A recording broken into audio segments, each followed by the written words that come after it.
Hi, good morning. I am Healy Means. Welcome to Gardening Plus with Joy and Healy. Joy will be joining us soon. Of course, y'all know it would not be um, a live stream if I did not appear to be having some technical difficulties. So if you're in a live stream now and you can hear me, please give me a thumbs up, a check, or something. I don't have anything. I don't have anybody to like go over with me because right now it looks like I'm in here by myself. But if you can see and hear me, give me a thumbs up or just type something in the chat right quick and let me know that you can hear and see me. So I have put the links in um, the comments. So the first link is for StreamYard. So if you want to come up and say hi, come up. I'll see you in the backstage and then bring you up to say hi, and you can discuss our topic today, which is garden pests and diseases. Hi, Kurt. How you doing? It's good to see you. It is good to see you. Thank you for being here this morning. So that first link is the StreamYard link if you want to come up in the chat. And then the second link is the link to YouTube. And I think what I might have to do, the links are like smushed together. So I guess I should probably try to fix that. Let me see if I can fix that. Um, y'all, I'm so sorry. And like I said, hold on. It would not be the live stream if I wasn't having some kind of challenges. Y'all just you look, you already know. You already know. Let me try to fix that right quick in the chat.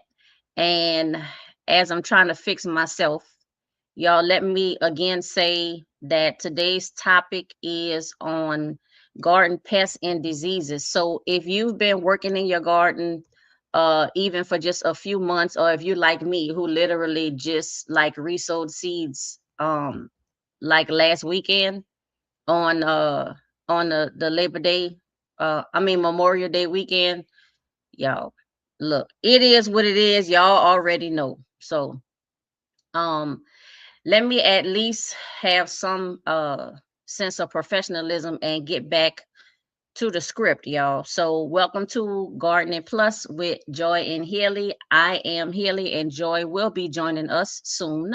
We are two coast to coast gardeners sharing our beyond the basics experiences, intermediate knowledge, and advanced antics. Y'all always the advanced antics. Watch the scrolling messages for important information and feel free to exchange ideas with us in the chat. All caps for us so it checks our eyes, but if you just chatting with each other, then lowercase is fine. Please like, hype, subscribe, and share. And whether you're here for the live or the replay, enjoy the show. So got that introduction done. Um, I am in Southern California, so I'm in zone 10B/11A, y'all. And I know I always say that, but it's because about what it's like 3 years ago now. The USDA people, they changed the hardiness zones. Not everybody, but most people did. I did. And my zone went from 10B to 11A.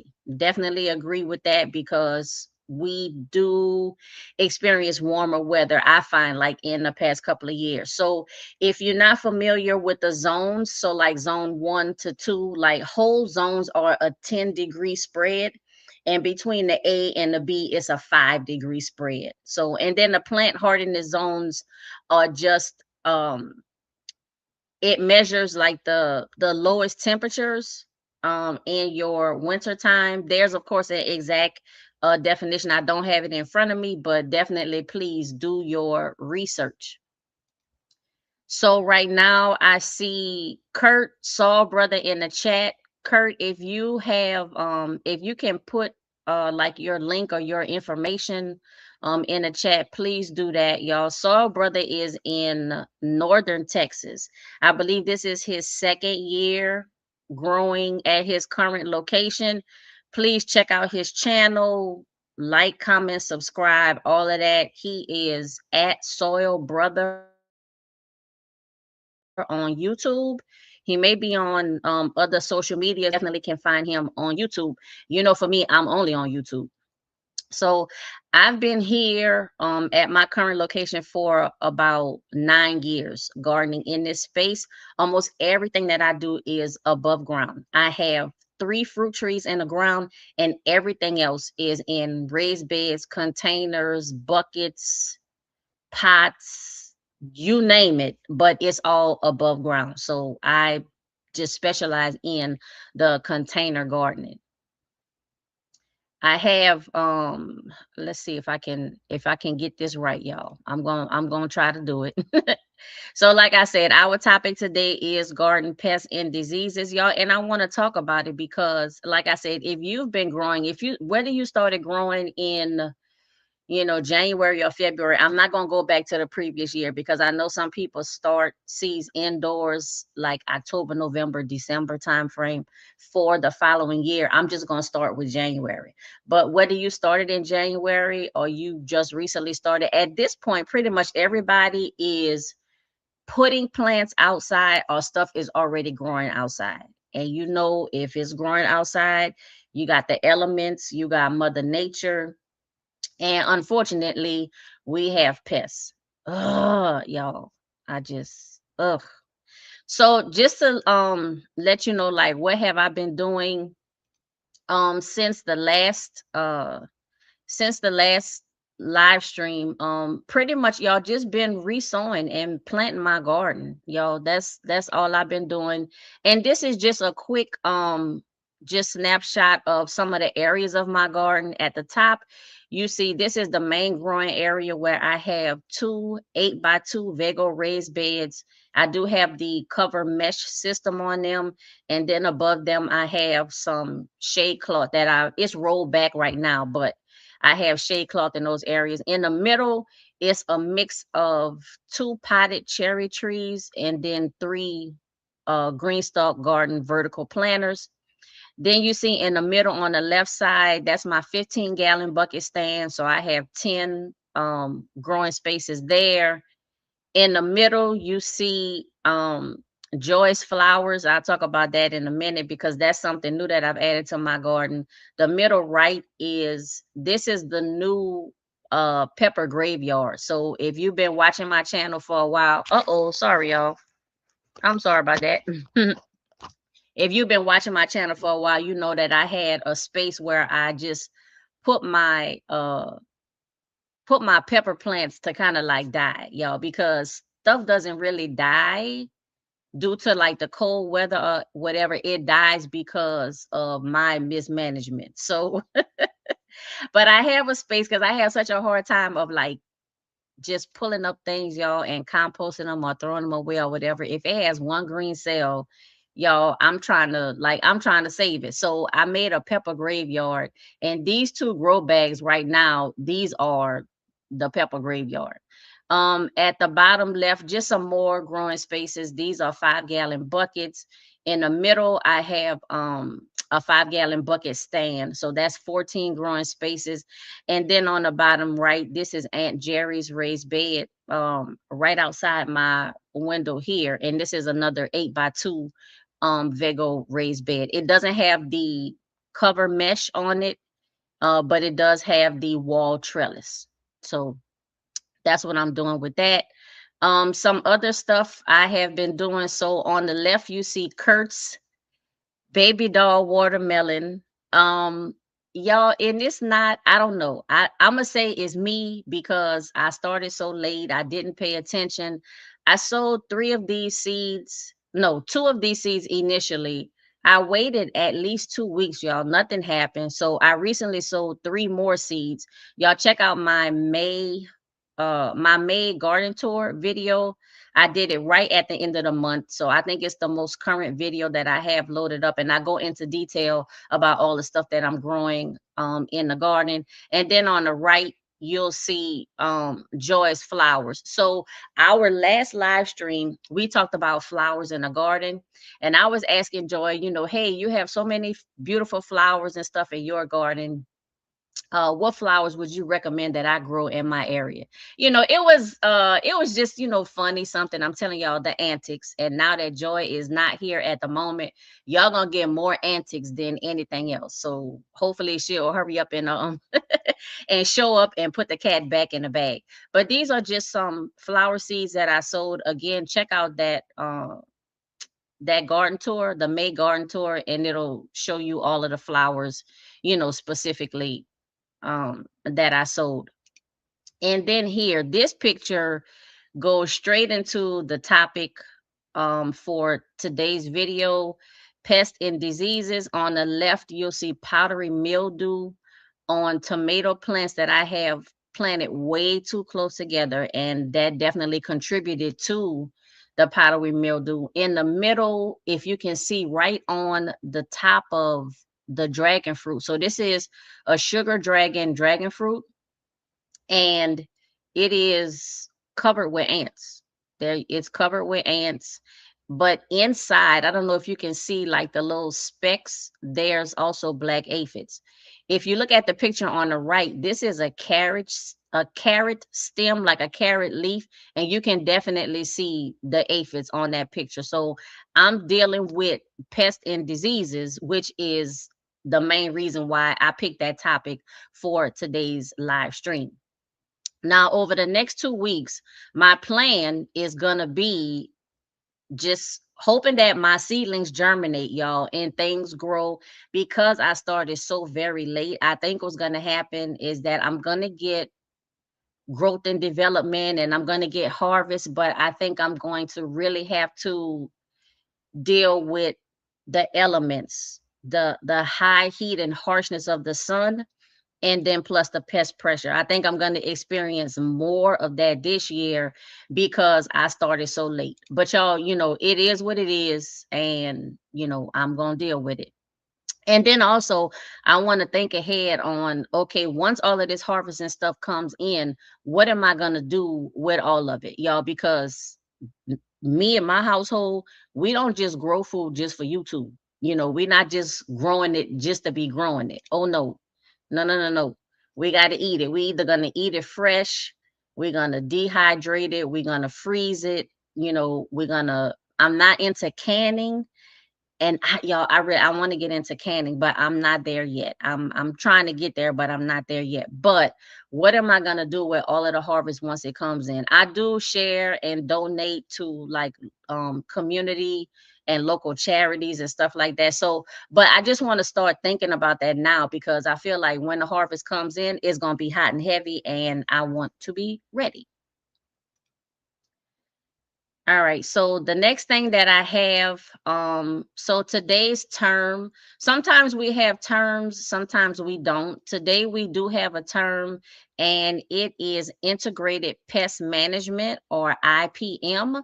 And this is a process to solve pest problems while minimizing risk to people and the environment, considering three basic rules. First of all, you want to identify the problem and then decide, do you even need to do something? Because there are some instances, and we've probably all gone through this, where you might see some pest damage, you might see some kind of issue or whatever, but either it's a minor issue, you getting ready to harvest the produce anyway, or you decide not to do anything for whatever reason. So step one is identify the problem, and then determine whether or not you have to do anything, because sometimes you don't have to do anything, sometimes you got to do all the things.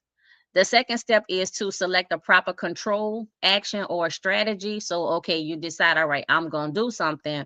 What am I going to do?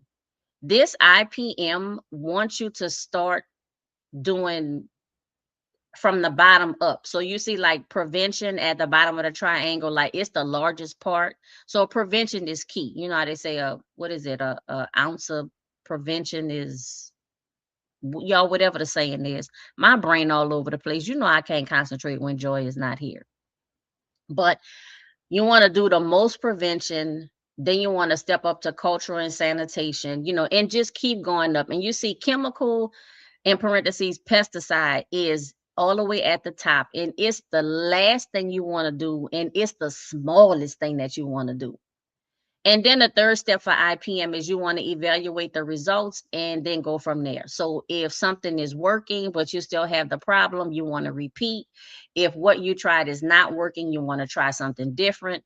Or if what you're doing resolve the issue, then you can stop the treatment. You don't have to keep spraying or keep pulling up the plants or keep, whatever. If the issue is resolved, you can stop.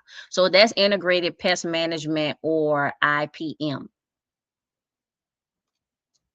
Now, the next thing, y'all, and I know these words are small, but the next section that we always talk about is, what are we direct sowing, transplanting, harvesting for the particular month? So happy June, right? This happy June. Y'all, I cannot believe that it's June already. June 2026. Y'all, where has the year gone? Like, not just where has the month gone, the week or the day, where has the year gone? Y'all, it is already June. That's, y'all.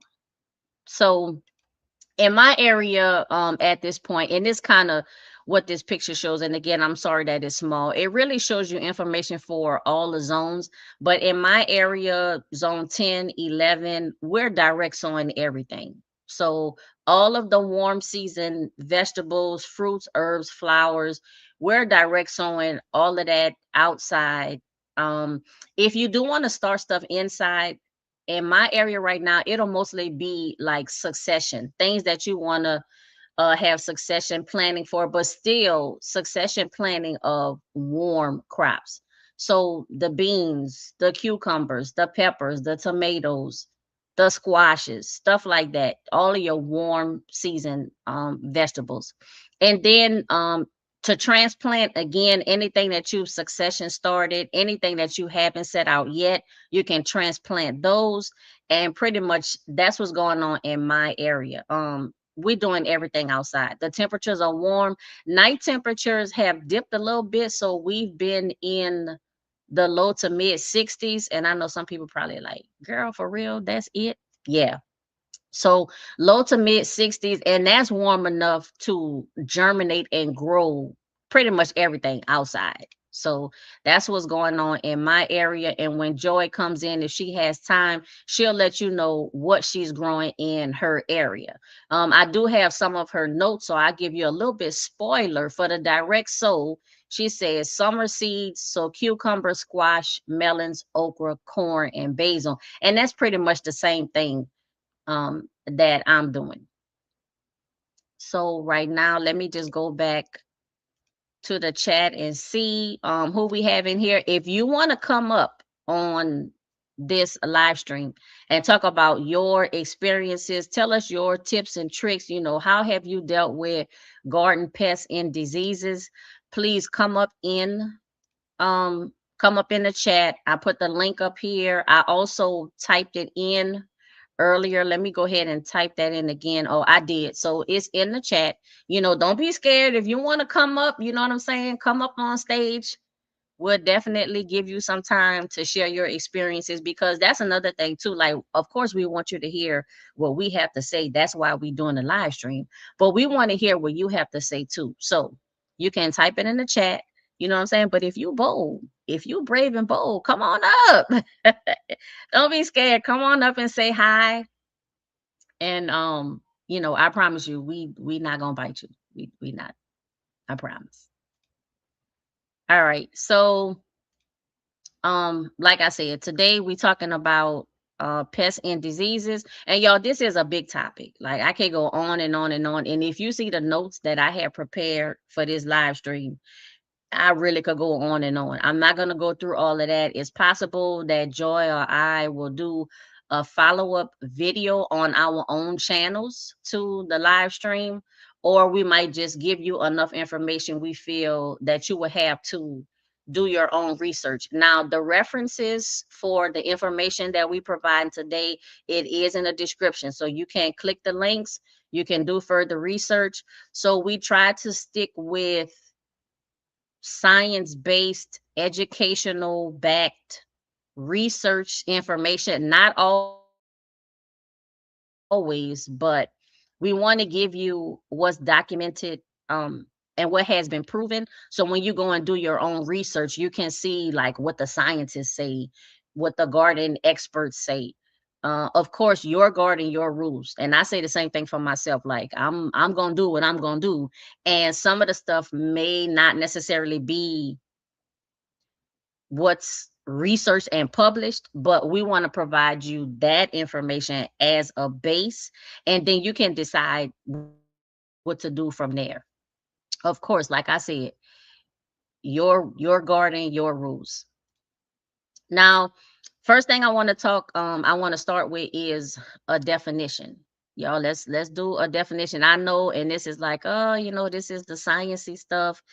This is the, we don't want to hear it. But I think it's important that we're on the same page. We're on the same page. And like I said, then we can go from there. So according to the University of California Agriculture and Natural Resources website, which is where I got a lot of information for this particular topic on garden pests and diseases, a pest is considered to be anything that injures humans, animals, crops, structures, or possessions.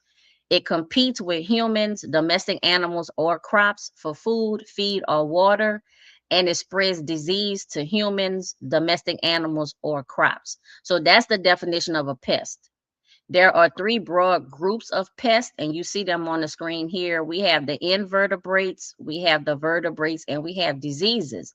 And diseases, that brings us to the second definition. Hold on, y'all. Let me get my pictures.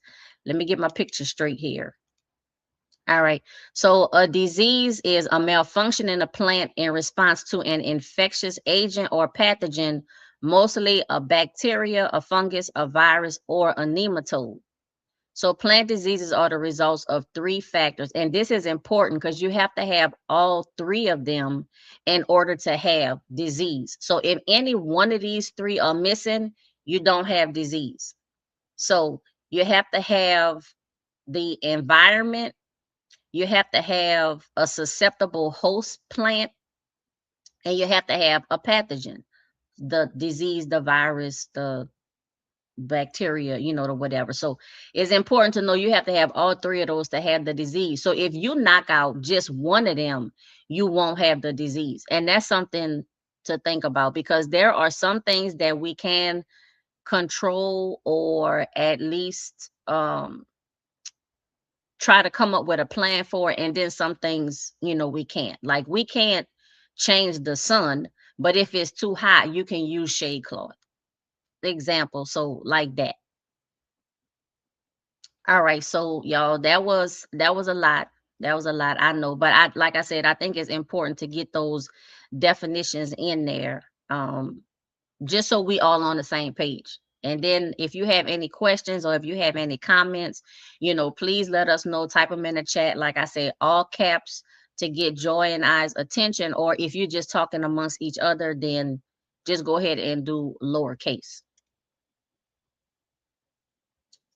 All right. So the next thing is garden pest. Now, hold on, y'all. Again, I'm sorry. Let me get my pictures straight. So the first garden pest we want to talk about, like I mentioned, it is invertebrates. But before that, I forgot to ask you something. I want to know, what kind of gardener are you? Are you like zero pests no matter what? Like I can't have any pests at all. It gotta be zero. Like I'm spraying everything, I'm pouring everything, I'm pulling everything, like zero pests, period. Like just don't even talk to me, zero pests. Or are you a gardener that will tolerate, say, like a minimum amount? So if you see a few leaves on your tomato plant that have leaf miner, or if you see one tomato hornworm, or if you see one June beetle or fig beetle, or you like, you know what, the pest got to eat too. Maybe they have some kind of benefits. I don't know. I'll tolerate just some, but like that's it, like one or two, but that's it. Or are you the kind of gardener that just coexists? You like, you know what, this is nature, this is part of the life cycle. The pests, they come, they're here for a reason. I might as well work with them. I don't want to kill off every pest I see because that could affect something else. So what type of gardener are you? Are you zero pest? Are you tolerate one or two? Are you like, okay, we just gonna coexist with the pests and we'll see what the plan is? Y'all let me know about that. Now let me get back to the first kind of pest. Like I said, invertebrates. They live in the air, on and in the soil, and in the water. Surprisingly, less than 1% of invertebrates are considered pests. Now, I know everybody might not agree with that. And I hear you. I hear you. I hear you. So, a brother says, so far, I haven't had any major issues. I need to start preparing myself. You know what, though? If you have not had any issues, I'll say this: either this is your first or second year gardening, and so the pests are not aware of your growing spaces, which is good, or you have like some perfect pest and disease management techniques, and you need to share them with us. So either way, I think you in a good spot, because I remember like when I first started growing, I'm gonna say the first like 3 or 4 years growing in this space, because I started off growing in the ground. I didn't have a lot of pests, like hardly anything at all. But you see, once the word got around, once those pests laid a few eggs and overwintered, and once, I don't know, they started flying by and saying, okay, hey, this is a place. I see some food. I see some green. I see some fruits and vegetables. I see a food source. I see a place that's good for me to procreate and recreate. Psh, yeah, then yeah, y'all. The pest problems, they came in. They definitely came in. So, but back to talking about the invertebrates. So it says many of them can actually be beneficial. And like I said, y'all, don't nobody want to hear that. But this is true, y'all. This is true. So I have to tell you. Um, the research says that insects pollinate blossoms. We know that. They improve soil's physical condition by burrowing, which aerates the soil and moves nutrients throughout the soil. We know that. And then some of them prey on harmful insects. And we know that too, y'all. But again, when they eating up everything, like who trying to hear that? Who who trying to hear that? Y'all, I'm not trying to hear that. So our brother said beginner luck. You know what? It might be, but like you say, you want to prepare, you ahead of the game. So hopefully through this live stream, we kind of give you some clues and ideas of, like what to look for, how to prepare. And I'm not going to tell you exactly what to do, or what to go. I think that's going to be up to you, because treatments and different things that you decide to do are going to be dependent on your garden and your growing space and your environment. So I don't want to just jump out there and tell you, like, if you see a leaf miner, I don't want to tell you, yeah, just pull off all the effective leaves. Well, if you have 10 leaves and 9 of them have leaf miner in it, and you pull all of them off and all you have is one leaf left, how much growth you think you're going to have left for that plant? So that's why I don't want to come out and say, hey, this is what you should do in your garden. I'm going to share what I do in my garden, and then, we'll go from there. So examples of garden invertebrates, you can see them up on the screen, but like tomato horn, ants and aphids, something I'm really dealing with right now. Cutworms, cucumber beetles, thrips, snails, and slugs. So that's our invertebrates. Now, let's see. Let me get this up here. Hold on, y'all. I need just a minute, because I wasn't able to load all the pictures. StreamYard only lets you load so many pictures at a time. So let's get with this one. All right. So the next one, the second group of pests we have are vertebrates. We familiar with these. Warm-blooded or cold-blooded animals. They burrow, crawl, slither, and fly. Like invertebrates, they pollinate plants, they feed on insects and other vertebrates, and they could be a food source for us. Examples of vertebrates we may not like in our garden: birds, y'all, especially if you have blueberry bushes or berry bushes, You know, birds might be cute when they just fly by or you just see them like right quick, but when they eating your blueberries, now I'm not gonna tell you, you know, like I say, I'm I'm kind of presenting the information, but I'm not gonna tell you what to do in your garden, because especially when you start dealing with vertebrate pests, different states, cities, municipalities, whatever, they have different laws and rules and regulation. And I'm gonna leave that up to you, you know, to do your own research on that, because I definitely don't want to tell you, you know, to, I don't know, pull out your BB gun and, you know, I don't, hey, I'm not saying that. I'm not saying that. But we all familiar with um the vertebrate pests, and there's different ways to manage them. Like I said, check your local rules and laws and stuff like that, because you know, I don't want to steer you wrong, because I don't live where you live, and if something happened and you get in trouble, don't call me. I can't help you. I can't help you. So then we have the third group, and these are the diseases, and this is the second part of the topic. So let me load that picture.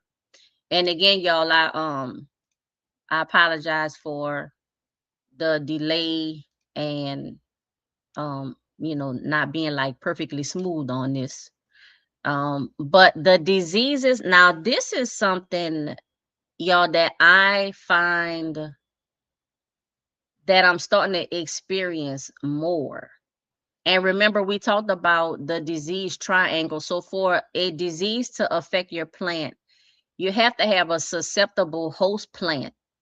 You have to have the disease, so the virus, the bacteria, you know, the whatever. And then you have to have the environment that makes the susceptible plant susceptible to the disease. So it's a triangle. If you knock out any one of those angles, then you don't have the disease. But I find myself dealing more with diseases, pests too now, don't get me wrong, but I find myself dealing more with diseases. And I think a lot of it has to do with the changes that we've had in the weather. I think, you know, my negligence too, you know, I'm not going to, of course, my negligence too, but the changes in the weather really, you know, and the environment to me have, in my garden, I'm seeing more pests and diseases. So as we mentioned earlier, diseases can be bacteria, fungi, viruses, or phytoplasmas. Bacteria are microscopic single cell organisms with no organized nucleus. Think about fire blight. A fungus is a living body. It's a mycelium made of a web of tiny filaments, and they're responsible for the decomposition of organic matter, which is a good thing. Like, we need that, but it also can get out of hand. Think about peach leaf curl. That would be an example of a fungus. So viruses are microscopic particles of either DNA or RNA wrapped in a protein coat. And this what makes the viruses so dangerous, is because they actually have a coating around them to protect them as they move throughout the plant, spread, replicate, and continue to spread, and not only in the one host plant, but move from plant to plant to plant. And that's usually with the help of other insects or pests, either vertebrate or invertebrate. Think about the mosaic virus. And then the last thing is phytoplasmas. They are an unusual group of bacteria that lack cell walls. So a common group name for this are the yellows. And if you look at the bottom right side, that bottom right picture, that's an example of grapevine yellows that have affected these grape leaves. You see how like is green, but you see all of that yellow around it. This is grapevine yellows, and then that's an example of the phytoplasmas.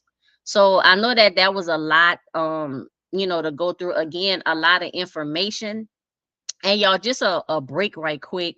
So like this live stream, I know that it can get, you know, like kind of, I don't know, sciencey or technical, or more like information based. Like, you know, we joke and laugh and kiki and all of that kind of stuff, but I also want the live stream to be a source of, like I said, documented research information. And then you take what sounds good or what applies to you. And then the rest of it, you leave for somebody else. Like, ain't, nothing wrong with that. You're not hurting our feelings. But in addition to the laughing and the joking, the kikiing and the hee-heeing, I want to make sure that we're providing information that you can actually use and apply in your garden. I'm looking out the window at my hollyhocks. I think I had a picture of that. Let me see if I can show you. And again, if you look at my May garden tour, you can see them, but y'all, they have come up and they are so pretty. These are almost like an electric pink. Like the picture doesn't show it justice. These flowers. So I have this color pink, and then on the back side of the plant, I have a lighter pink, and I think it might just be due to the sun. Maybe so. It might just be due to the sun. Or the lack of, like, the ones in the front get more sun, so they're more pink, and then the ones in the back light pink. Y'all, I just wanted to show y'all that. Because I think they cute. I think they nice. Y'all, when I first planted them, this was an edible seed mix, and I didn't know what seeds were actually in the pack, because you had to click the QR code and go to the website and try to figure out what was what. I just saw seeds, and I just kind of spread them in a corner of my raised bed. Well, my raised bed is already at least 2.5 feet off the ground. So these hollyhocks started growing, and before I knew it was hollyhocks, I was like, man, this is, a solid plant. It just keep growing taller and taller and taller. And I thought it was a sunflower. And then I saw all of these buds, like just developing off the sides of the stem, and I said, okay, well, no, this is not it. And then I saw the flowers. I was like, okay, this is definitely not a sunflower. Let me see if I can find that packet. Let me see if I can find that flower seed packet. I did scan the QR code. You got to be careful with scanning QR codes, y'all. But it took me to the website, and then I found out that I had hollyhocks. The first plant that I had, it grew over the first level roof of the house, and I had to cut it down when I put in the VEGO wall trellis to this raised bed. But I have more growing up, and they pretty. The hummingbirds are starting to like them. Eventually, I think I'm gonna have to pull them up, y'all, but I don't want to do it. I don't want to do it. I'm just looking here at um Joy's notes, and I'm just going to share a little bit of her notes. So the question is, what category or group of pests or diseases have you seen this gardening season? And then in some of Joy's notes, she says that the major pests in her garden, they both can carry disease that cause major damage to the garden, which in turn impacts the garden. She says, are mosquitoes. And you know what? I was so busy with, the aphids, the ants, the stuff that's eating the plants. I wasn't thinking about mosquitoes, which is things that's tearing me up. So she talks about mosquitoes, and then I believe she goes into some of the solutions and some of the treatments for mosquitoes. So if you're in a chat, let me know what kind of pests or diseases, what are you seeing in your garden, or what are you seeing more in your garden than in previous years, or are you seeing stuff that you've never seen before, like this is the first year that you've seen this particular pest? And then what do you think brought that on? Do you think it's because you're growing a different type of plant that has attracted a specific pest? Do you think you're having issues with over or under watering? Do you think it's something with the nutrition and the health of your soil? Like, let me know in the comments, or again, you can come up in the chat and just share with us, like, what pests or diseases either are you seeing for the first time, or that you're seeing more in your garden. So I want to go back to the term of the day, which is the integrated pest management, or the IPM process. And I want to apply that to a pest that I'm seeing in my garden. But before I do that, it looks like I need to get rid of um it looks like I need to get rid of some of these pictures, because like I said, StreamYard only lets you put up 10 pictures at a time, and I have more than that. So let's take some of these off. Today's topic is garden pests and diseases. If you want to share something that you're experiencing, put it in the chat, or be brave. Come up to the mic. Like I said, we won't bite, and then share your experiences with us, y'all, because I don't think anyone has like the 100% complete answer, because if they did, either they keep it to themselves, which is not nice because we all want to know, or people would just completely be able to get rid of pests and that would be it. But we know that that's not the case. We know that that's not the case. I'm going to load a few more pictures because I want to show y'all a couple more things. And then I'm just checking to make sure that Joy is not backstage and has joined us yet. Let me show you this. So y'all know me, like DIY this, DIY that. I don't show everything um on my channel. I haven't made videos for everything, but when it comes to the garden, I am really, y'all know me, hashtag waste not, want not, hashtag reuse, repurpose, recycle, I do all of that. So I do have a couple DIY formulas that I'm been testing in my garden. So that left bottle, I don't know if you can read it, but it says powdery mildew. And I'm dealing with that like I showed y'all for my tomato plants. So what's in this spray bottle is a teaspoon of baking soda, a teaspoon of peppermint castile soap, and then 32 ounces of water. So shake it up real well. And then I'm spraying it on the stem. So I'm not putting it on the leaves, being careful to avoid the fruit, but I'm putting it on the lower part of the stems that's affected. Sorry, y'all. That's affected by powdery mildew. And I'm waiting like 3 or 4 days to see if that works.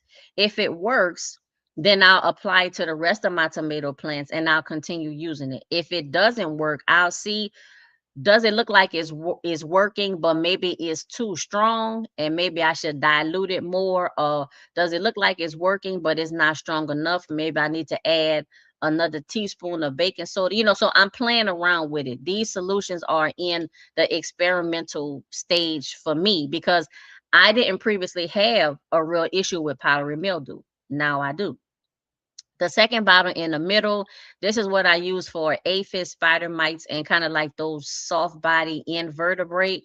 And this is just a teaspoon of neem oil, a teaspoon again of the peppermint castile soap, and then 32 ounces of water. Shake it up real well, apply it. This I sprayed on those black aphids that were on my garlic that are in my GREENSTALK. I made this solution. I sprayed the greens part of the garlic, of course, because that's what's above the soil line. And it worked very well. It worked for about a week. And then I checked about a week and a half and I saw the black aphids starting to come back. And I believe I mentioned that in that video. And I'm pretty sure when I sprayed, because try as I might, I know that I didn't get every single aphid. And so the ones that did survive, the neem and the castile soap solution, they eventually, just bred and multiplied. And that's how I got the population again. That's something else to be aware of when you do decide on a treatment and you apply that treatment, make sure you check every, sometimes you got to check every day, every 2 days, every 3 days, once a week or whatever, but understand that you might have to reapply. So it's not just a one and done. You might have to go back and reapply, because very rarely, if ever, do we have a solution and apply it to a pest or disease and catch all of the pests, catch the whole breadth and depth of the disease. Very rarely do we, does that happen. So you might have to actually reapply. All right. So I want to talk about ants. Y'all, I want to talk about ants. And then, like I said, going back to IPM or the integrated pest management, this is just an example of if you have ants that are affecting your garden. And I do. So, like I said, I'm only sharing with you what I'm doing in my garden because your garden, your rules, but maybe this information will either give you some ideas or it might help. So this picture is kind of small and I apologize from that, but you can see generally same thing. This one is specifically for ants. And this picture is kind of dealing more with indoor ants, but I'm just going to modify it as I talk to you about it to outdoor. Because the ants are, like I said, they are farming the aphids and they're just, I'm not going to say destroying anything yet. I haven't seen any plant that the ants have crawled on or that the ants have farmed the aphids on that has completely destroyed the crop. I have not seen that yet, and I do have to say that. But the ants in my garden are pests, y'all, and I want to get rid of them. I don't want them in there, y'all. I don't want them in there. So you can see at the bottom, it says, it talks about maintenance. So, and again, like I said, this is kind of for indoor, but we'll apply some techniques to outdoor. So one of the things that I could do is I could remove the food source because the ants are in the garden for the food. Now, the food that I see in my garden is not the plant. So it's not the tomato plant, it's not necessarily the dragon fruit, it's the aphids that are on the plant. So what I can do is remove the ants' food source, which is the aphids. I can spray them with water, which I have, depending on the plant, the health, the size, the maturity. You can use a jet spray on some things. Some stuff, like you might have to use the shower head. Sometimes you can just physically wipe them off, gloves or no gloves. Y'all let me know. You hashtag glove or no glove when you're removing pests from your garden. Like the tomato hornworm, can you just like pick that off with your bare finger? Or are you using like twigs and sticks, gloves, like closing your eye, turning your head, and just like kind of reaching out? Y'all let me know. When it comes to tomato hornworms, really any bug, I'm not gonna lie, y'all. I don't know about putting my hands on them, y'all, because what if I didn't put my hand in my mouth or something? No. So you can do a physical thing, like remove the food source. In this case, let's just say it's aphids. You can wipe them off, smush them on the plant and just leave them, water spray, or you can apply a treatment. But that's more, kind of getting up to the chemical part. Even though it's natural, even though Castile soap is natural, neem oil is natural, baking soda is natural, whatever, these things are natural, is still a chemical. And we kind of want to, put that as the last resort.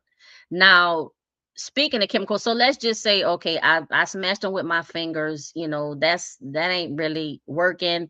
I did the jet spray with the water and it does push them off, but 2 or 3 days later I come back and then, there's some more. I'm kind of going through like I cleaned the area. I made sure I didn't have any like dead fruit or whatever laying in the area. I went through all of that. That's not working. Y'all, I'm up to the chemical. I'm up to the chemical. What can I do? Now, a lot of us know about commercial products, and I'm going to show you one because I've used these before.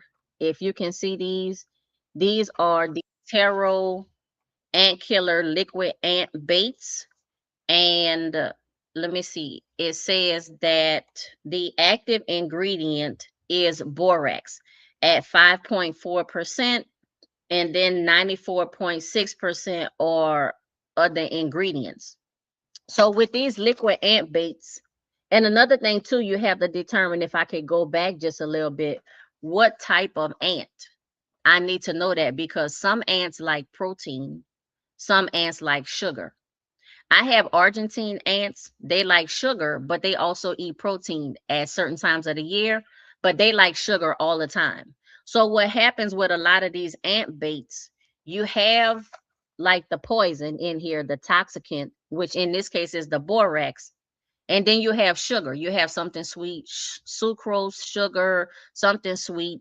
And then this is liquid. So they mix it with water, just enough to make like a liquid or a gel. So the ants will come in, they'll, you know, eat a little bit, but take it back to the nest. The things that I don't like about these is that at 5.4% of the borax, it works a little bit too quickly and it works a little bit too well.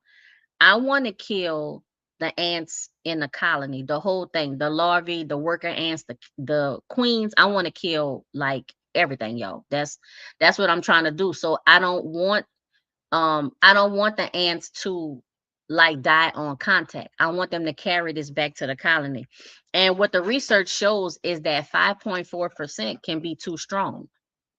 So instead of using this commercial solution, like I said, which I have used, um it has worked, especially if the ants get inside. Now I want them to like die quick, um and that worked, but I want to try my own DIY solution. So what I'm going to do is, if y'all remember back a couple videos ago, I said that I bought some borax. Oh, hey, we got Joy in the house. Hold on, y'all. Let's get Joy up here. Hold on. Let's see. Where? Oh no, she left. Hopefully she's coming back. But Joy is coming in the house. But before she comes back up on the screen, I just was saying how I bought that, I got that boric acid from Amazon. Like 99.9% boric acid. I got that. I have sugar in the house. I'm gonna mix it with water and put it in like these little containers. I gotta find, oops, I have to find the tops to them. So I gotta find the tops here. But basically, I'm gonna make the solution, put it in here, put the top on it, just pluck little holes like big enough for the ants to get in, but not for anything else, because I don't want bees or any of my beneficials to get in here and get killed by my little trap. This is for the ants only. So like I said, I'm gonna have the boric acid, the sugar, the water, just enough to make kind of like a liquidy paste, similar to the commercial product. I can sit this in my raised bed. Again, it'll have a cover on it, so nothing else will be able to get in. I'll make the hole small enough just for the ants. Put these around my raised beds, around my other container growing spaces, and then we'll see what happens. And then I'll let you know. I'll do like an update video, or whatever on that. But that's the plan. Now, I said, okay, I want to do this, but what is the ratio? Because like I said, with the commercial solution, this is 5.4% borax, but it kills them too quickly. I want them to carry the poison back to the nest, back to the colony, kill the babies, the children, the mama, the workers. I want everybody dead because I don't want them in my garden. Y'all, I'm not gonna say a zero pest, but I'm definitely just like barely tolerant. I'm in between a zero pest and barely tolerant gardener when it comes to pests. I just, y'all, I don't want them. I don't want them in there. So that's the solution that I'm gonna try to do. And again, like I said, we're gonna see if that works. So the research shows, if I put a half a teaspoon of boric acid, mix that with 9 teaspoons of sugar, just enough water to make like a paste, like a kind of liquidy paste, and I'm going to test that out. If that works, then I will repeat with that exact solution. If it seems like it's working but not strong enough, then maybe I'll do a full 1 teaspoon of boric acid with the 9 teaspoons of sugar, a little bit water, enough to make it a paste. Again, like I said, I want it to be sweet enough. I need the ants to want to take the bait, right? Because I have all of this other stuff already growing in my garden. I have the aphids in my garden that I'm trying to control. So I need the bait to be more attractive to the ants than the aphids, while I'm also jet spraying them and doing whatever techniques to get rid of the aphids. But I need it to be lethal enough to kill them once they get back to the colony. So that's what I'm going to be trying to do for that. Y'all, that pretty much is wrapping it up for today's live stream. Again, we talked about garden pests and diseases. Let me see. Saw Brother says, I thought about growing hollyhocks. You know what? I think that you should. I think that you should. Just know that they grow tall like sunflowers, which is not something that I was aware of. I didn't pay attention to. Again, I am new-ish to purposely growing flowers. Like I have sunflowers in my garden, but it's not like on purpose. But I'm trying to get more purposeful about adding flowers to my garden. Just know that they grow very tall like sunflowers. So whatever space that you want to put them in, just be aware of that. So let me just check to see if Joy was able to come in. I don't see her yet, but she also had I'm pretty sure like information to share. Like I said, she talked about the mosquitoes being the pest in her garden. Some of the solutions she talked about, and I'll just share this with you. She talked about the mosquito dunks, and I know that's the little circle things, the mosquito dunks. She talked about trying BT. She also talked about using permethrin poison spray for ticks. So ticks is another pest that she was talking about in her garden. And these are things that can, affect us. So when we talk about garden pests and diseases, we need to be aware not just the stuff that can affect the plants and stuff that we growing, but things that can affect us. Because remember, going back to that definition of a pest, is anything that damages not just the garden, but humans, also pets. Also, if you have livestock, if it's a detriment to any of those categories, um, then it's a pest. A pest is something that's undesirable. You don't want. It's like weeds. Like some people say dandelions are weeds. I think dandelions are weeds, but they also have beneficial properties. I want you to do your research on that. I'm not going I'm not going to say anymore, but you know, some things that people call pests, other people will call beneficials for the garden. Some things people call weeds, other people call them beneficials. I guess beauty is in the eye of the beholder. But today, we talked about garden pests, we talked about diseases. We define what is a pest and what is a disease. We talked about the different categories of diseases. We talked about a methodology to help us manage and kind of semi-resolve, because I don't think you can ever resolve completely the pest problem. But we talked about um we talked about a method that we could use. And I'm sorry y'all, I'm scrolling, I'm scrolling back through my notes. Hold on a second. And I'm trying to look at the chat. Let me see. What's up, bro? Say I'll grow hollyhocks next spring. I think you should. They're pretty. I'm looking at them right now. I showed you the picture earlier. They are very pretty. Like, I'm not gonna lie. I just didn't know that they grew like that tall and that massive. But the flowers are beautiful. But y'all, just to wrap this up and to finish my thought. So we talked about integrated pest management. Oh, y'all, hold on. I'm sorry. One moment, please.